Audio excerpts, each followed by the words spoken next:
S obzirom na to da je od 1. januara 2019. godine zaživjela jedinstvena elektronska baza podataka vlasničkih pasa na nivou BiH, u potpunosti je stvoren osnov za primjenu pravilnika o identifikaciji i vođenju evidencije pasa, mačaka i pitomih vretica u BiH.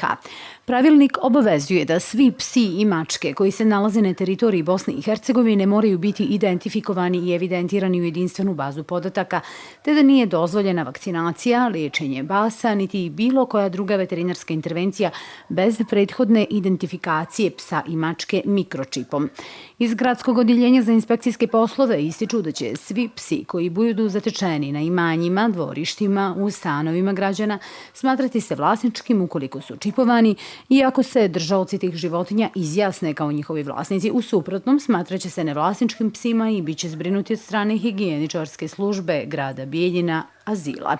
Zakonom je predviđeno jednostavno da svi psi i mačke moraju biti čipovani, to ne košta puno građana, se građani ne uplaćaju neki 20-30 maraka i oni su trajno evidentirani u bazi. Tako da svi oni psi i mačke koji se pojave, a da nisu tretirani tim mikročipom, oni će jednostavno biti uklonjeni, odnosno sklonjeni u azil i zna se kako se postupa u azilu sa njima u skladu sa zakonskim postupcima, znači, a inače svi ti psi koji imaju jednostavno mikročip tretiraju se kao nečiji da su u vlasništvu nekog gazdinca, nebitno ili koga već.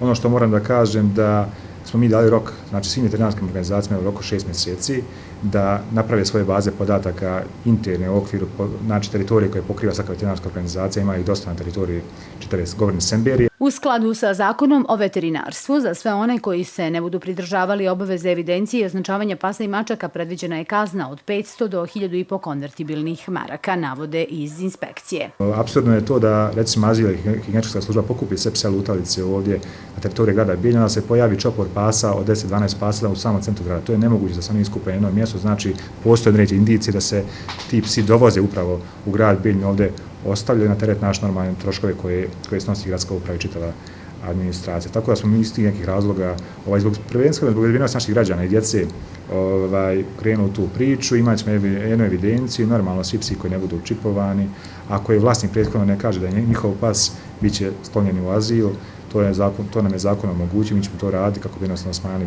broj pasa lutalica na teritoriji našeg grada. Sve to u skladu sa zakonom veterinarstva Republike Srpske. Ja apelujem na sve, znači da su kaznene odredbe prije svega ispoštuju taj dio zakona. Kaznene odredbe su od 1.000 do 5.000 konvertibilnih maraka za to nečipovanje pasa. Osim obaveza koje je pravilnik nalaže, vlasnici će osnivanjem jedinstvene baze podataka imati i koristi, jer će mnogo lakše dolaziti do svojih odlutalih i izgubljenih ljubimaca, jer će jednostavnim očitavanjem mikročipa u najbližoj veterinarskoj ambulanti moći da se dobiju podaci o vlasniku psa na čitavoj teritoriji BiH.